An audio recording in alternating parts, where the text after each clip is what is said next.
আপনি কি ইউটিউবে ভিডিও তৈরি করেন আর প্রতিদিন ভিডিও তৈরি করার পরে এইটা ভাবেন যে এতদিন ধরে ভিডিও তৈরি করছি কিন্তু তাতে কোনো ভিউজও আসছে না এবং ভিডিও ভাইরালও হচ্ছে না। তো এটা কেন হচ্ছে না, এর জন্য কি করা হয়? আপনারা দেখবেন অনেক ভিডিও সার্চ করেছেন, অনেক ভিডিও দেখেছেন, তারা দেখবেন আপনাদেরকে টিপস দিয়েছে এই করুন এই করুন, তাহলে ভিডিওতে ভিউজ চলে আসবে এবং ভিডিও ভাইরাল হবে। তো আমি আপনাদেরকে ভাবছেন যে তাহলে আমি আপনাদেরকে কি শেখাবো? আমি সম্পূর্ণ নতুনভাবে একটা নতুন টেকনিক এবং নতুন কিছু টিপস আপনাদেরকে দেওয়ার চেষ্টা করব, যেটার মাধ্যমে আপনাদের একটু হলেও যাতে উপকার হয়। দেখুন, ইউটিউবে আপনাকে কিছু জিনিস জানতে হবে।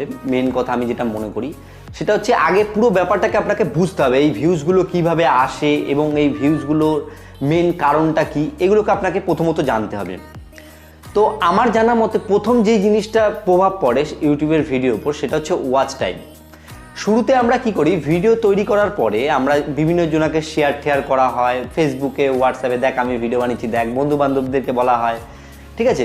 এবার ওয়াচ টাইমের ব্যাপারটা কি আছে, সে যখন ভিডিওটা প্লে করার পরে প্রথম যে শুরুর যে প্রেজেন্টেশনটা, আমি যেমন ভিডিওটা শুরু করেছি, প্রেজেন্টেশনের মধ্যে একটা কিছু রাখতে হবে, মানে ওই 1 মিনিটের মধ্যে আমি একটা আকর্ষণ দিলাম যে আপনারা এই ভিডিওটা দেখুন, আপনার ভিউজ অনেক বেড়ে যাবে, বা এরকম আকর্ষণ রাখতে হবে। এবার আপনার যে ক্যাটাগরি চ্যানেল রয়েছে, যদি মেকআপ চ্যানেল হয়, টেক চ্যানেল হয়, বা ব্লগিং চ্যানেল হয়, আপনি শুরুতে একটা আকর্ষণ রাখুন। দেখবেন ব্লগ চ্যানেলগুলোতে থাকে শুরুতে দেখিয়ে দেয়, একটা আকর্ষণের জিনিস শুরুতে দেখিয়ে দেয়, যাতে কি হয় আমাদের পুরো ব্লগটা দেখার আকর্ষণ হয়ে যায়। সেরকম আপনাকে প্রত্যেকটা ভিডিওর শুরুতে এমন কিছু রাখতে হবে যে যাতে সে ভাবে যে ভিডিওটা কোন জায়গায় ওই সিনটা আছে, আমাকে দেখতেই হবে, এরকম একটা ব্যাপার।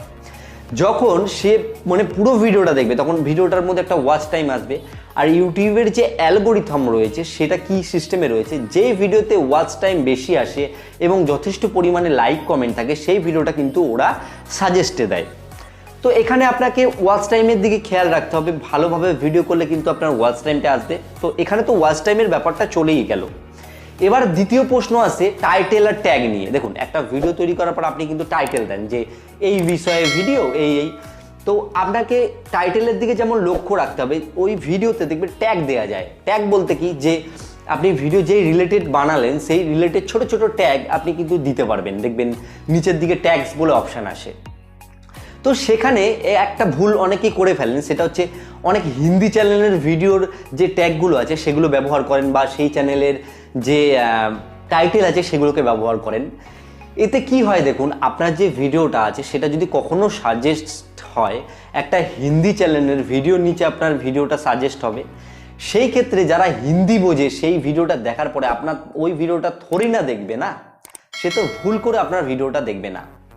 অ্যাকচুয়ালি ব্যাপারটা খেয়াল করে দেখবেন, বিশেষ করে আমরাই একটা জিনিস করি, আমরা যখন কোনো ভিডিও দেখি বা আমাদের ছোট বোন বা ভাই যখন কোনো কিছু ভিডিও চালিয়ে দিই, যখন দেখি ওই ভিডিওটা দেখার সঙ্গে সঙ্গে নিচের দিকে দেখবেন অনেক সাজেস্টে ভিডিও আসে। আমরা ওই ভিডিও দেখছি, আবার নিচের সাজেস্টে এটা ভালো লাগলো, ওটাও কিন্তু আমরা প্লে করে দিই। এবার মেন ব্যাপার হচ্ছে এখানে ওই যে আমি বললাম, যদি ট্যাগ আপনি হিন্দি চ্যানেলের সাথে সম দিয়ে দেন, সেই ক্ষেত্রে হিন্দি চ্যানেলে যদি আপনার ভিডিওটা সাজেস্ট করে তাহলে কিন্তু কেউ দেখবে না। এই জন্য আপনাকে কি করতে হবে, যে বাংলা চ্যানেলের রিলেটেড আপনাকে ট্যাগ ইউজ করতে হবে, আপনাকে সঠিক ট্যাগ ইউজ করতে হবে। একটা ট্যাগও কিন্তু একটা ভিডিওর ওপর অনেকটাই ডিপেন্ড করে সার্চে আসার জন্য, ঠিক আছে। পরবর্তীতে যেই কথাটা আসে সেটা হচ্ছে গিয়ে থাম্বনেল নিয়ে, কাস্টম থাম্বনেল নিয়ে। দেখুন, ভিডিওতে থাম্বনেলের যে জায়গাটা রয়েছে এটা অনেকেই জানেন, থাম্বনেল টাও যথেষ্ট জরুরি। কারণ দেখুন, আপনি একটা দোকান খুলে ফেলেছেন, এবার সেই দোকানে মালপত্র যা রেখেছে দোকানের সামনেটাকে যদি আপনি ভালো করে না সাজান তাহলে তো পাবলিক আপনার দোকানে আসবে না, তাই না? তো এবার মেন চলে এলো থাম্বনেলে। এবার থাম্বনেলের যদি প্রশ্ন আসে, দেখুন থাম্বনেল আপনাকে একটু অ্যাট্রাকটিভ বানাতেই হবে, মানে থাম্বনেলের মধ্যে একটুখানি মানে কিছু একটা রাখতে হবে, মানে যে থাম্বনেলটা দেখলে মনে হবে না ভিডিওটা কি একটু দেখি। এবার দেখুন, থাম্বনেল আপনি অ্যাট্রাকটিভ বানিয়ে দিলে ভিডিওটাকে প্লে করার পরে সে দেখলো ভিডিওতে কিছুই নেই, সেই ক্ষেত্রে কিন্তু আপনার চ্যানেলের ওপর অনেক ক্ষতি হবে, ঠিক আছে। তো থাম্বনেলটাকে আপনাকে অ্যাট্রাকটিভ বানাতে হবে। এবার তো থাম্বনেলের টপিকটা চলে গেল, এবার আসলে কি বলুন তো, ভয়েস কোয়ালিটি নিয়ে। এই যে আমি ভিডিওটা বানাচ্ছি, আপনারা কথাটা নিশ্চয়ই শুনতে পাচ্ছেন, এইবার এই কথাটার যদি কোয়ালিটিটা ভালো না হয়, এখানে যদি অনেক নয়েজ আসে বা আমার সাউন্ডটা আসতে আপনাদের কাছে পৌঁছায়, সেই ক্ষেত্রে আপনার ভিডিওটা দেখে খুব একটা মজা পাবেন না, এটা কেমন যেন বোরিং ফিল হবে, যে কীরকম লাগছে ভিডিওটা, কি একটা নেই। তো একটা ভিডিওর যে মানে ইয়েটা থাকে, কোয়ালিটি থাকে, তার মধ্যে যে ভয়েসটা রয়েছে সেটা কিন্তু অনেকটাই ডিপেন্ড করে। এবার দেখুন, আপনার যদি মনে হয় সব কিছু জিনিস আপনি আর কি সঠিক নিয়মে করছেন, তারপরও আপনার ভিউজ আসছে না, সেই ক্ষেত্রে কি করতে হবে আপনাকে বলুন তো? মন দিয়ে কাজ করতে হবে, সঠিকভাবে এগিয়ে যেতে হবে। কারণ ইউটিউবে একটা প্ল্যাটফর্ম, এখানে কাজ করতে গেলে মন দিয়ে কাজ করতে হয়। এখানে আপনি এনাতেনে একটা ভিডিও ছাড়লেন, 6 দিন পরে একটা ছাড়লেন, 5 দিন পরে একটা ছাড়লেন, এরকম ছাড়লে কিন্তু হবে না। এখানে আপনাকে কন্টিনিউয়াসলি কিন্তু কাজ করে যেতে হবে। তো আশা করি পুরো ব্যাপারটা আপনারা বুঝতে পেরেছেন, কি কি টিপস আপনাদেরকে দিলাম। তো কেমন লাগলো ভিডিওটা, এটা কমেন্টে জানাবেন। আর ইউটিউব রিলেটেড ভিডিও আপনারা চান কিনা সেটা কমেন্টে অবশ্যই জানাবেন। তাহলে কি হবে যে আমি বুঝতে পারবো আপনারা এগুলো জানতে চাইছেন।